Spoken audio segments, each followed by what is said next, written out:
We're here in Chile, New York, and we are taking advantage of a giant canvas, in this case the side of the Maritime Hotel, and we're going to be demonstrating basically our new Touchsmart, this Touchsmart 520.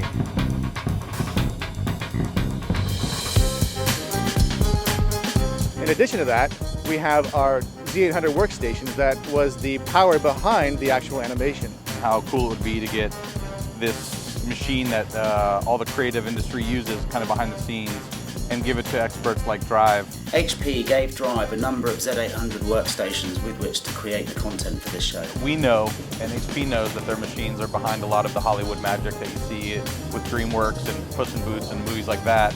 And so the Z800 workstation allowed this team of animators to quickly develop an amazing idea. It's sort of a symbiotic relationship between the concept, the powerful machines, and the people behind them.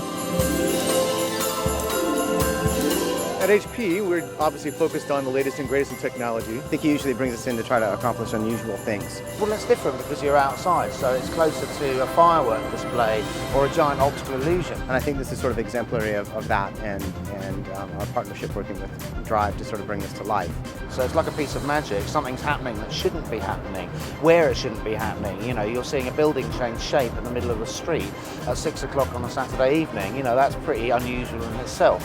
Creature out of Seattle, they contacted us about 3 months ago. 4 minutes of pure CGI 3D animation. Are working on this project for quite some time. A number of guys and gals who have pulled all-nighters and spent weekends to make this happen. Yeah, everybody's working flat out at the moment. So I think altogether between 16 and 20 animators in total.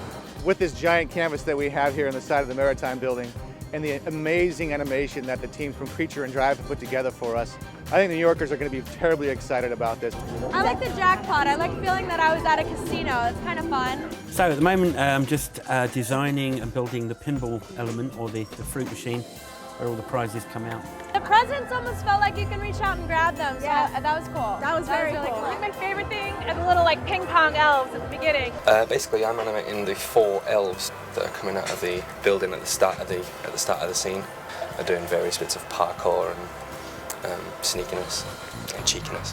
What we're really aiming to do at Drive is to use the 4D mapping technique in a way that which carries a real narrative as well. Well, we obviously wanted to tell the HP Touchsmart story, so it was important to get the computer in there and how it works together, but we also wanted to tell a story beyond that, you know, add a little bit of holiday cheer to it. The nicest thing about this project was introducing character animation into a video mapped environment.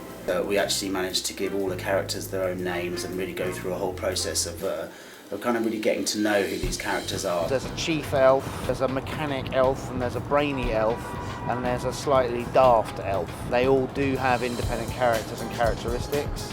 We have a lot of very, very gifted character animators who are doing a lot of scene geometry. There's quite a few complex things going on, so it's very processor intensive.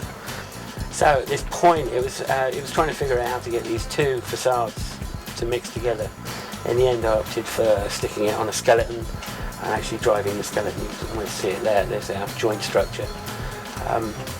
Thankfully, because we've got such a good video card in here, we've got a really good frame rate playback. So for animation purposes, it means that we can actually see the thing straight away without having to preview it. So that increases productivity no end. Most technically challenging would definitely be the facade transitions, where we've had to fake the perspective. Because of the point of view of the people watching it, the actual presentation is going to be low down, looking at it from below.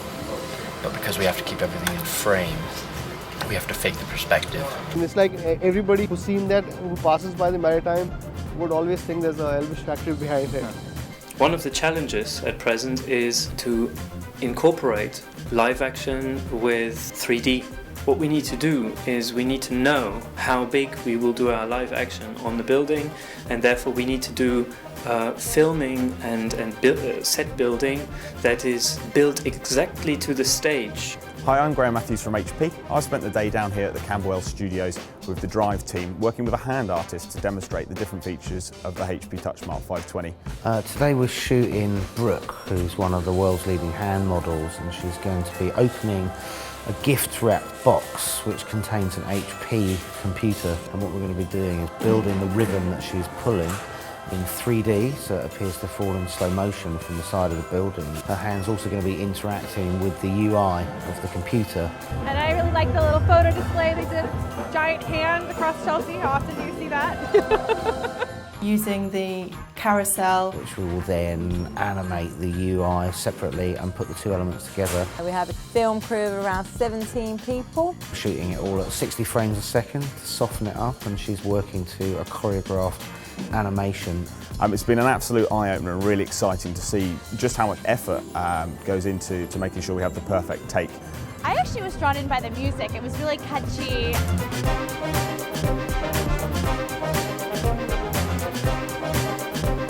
I was walking down the street and it really caught my attention. So some of the key references we were given were soundtracks like the early James Bond films or DJ's Gruff and Ninja Tunes, The World of the Elves. It was quite quirky, it was quite fun. Start of the strings sneaking in there, trying to build up some tension, and then followed by the beats. And this is the moment where you could even see the audience. People are kind of jamming away and dancing with the music.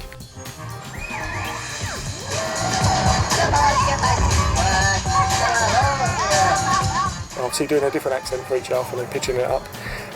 For instance, cosmetic, and I say cosmetic.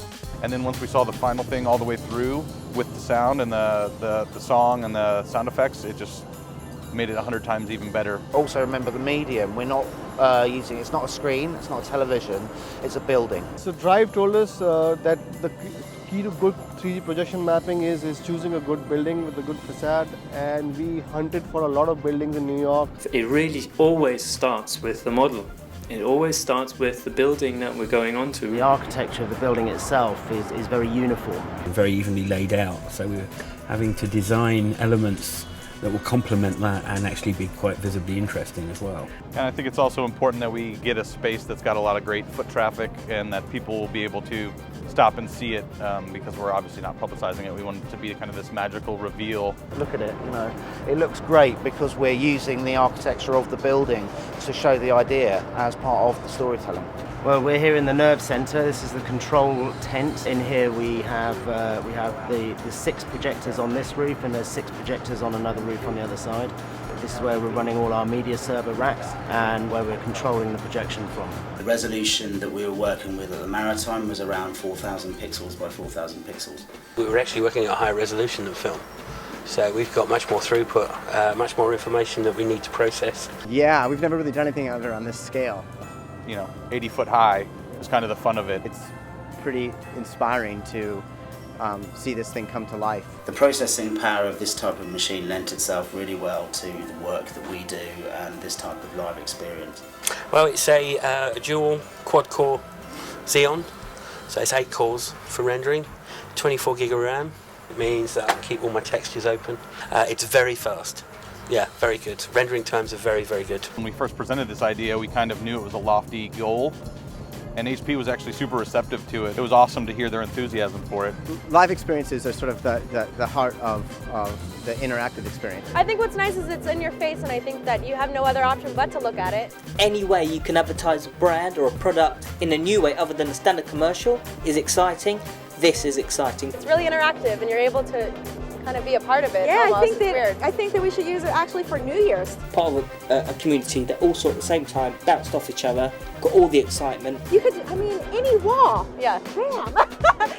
There is a wow factor in that. I felt like I was watching a movie almost. And now interactivity is a combination of the technology that we have and live events and people on the street, and I think the best ideas come to life when they sort of are, they can go across all forms of media. I think the fact that it's a little bit more interactive, that you're a part of the experience, you're joining the crowd, you're hearing the music, it's sort of in your environment. One, it's impactful to the people that are watching it out in the street. It creates excitement, it adds to what we experience when we're out and about in society. I think the brands have to transcend boundaries these days. We have more ways to bring something to life now. We have more ways to communicate than ever before. Yeah, it's great, it's hilarious. Just watch the people laughing down below. It works. Oh, it's amazing. I love it. I love this! And it really is the power of the HP machines that has really allowed this to happen. Well, certainly the studio animation team here at Drive have asked me to add a few more of these machines to our ongoing fleet of equipment.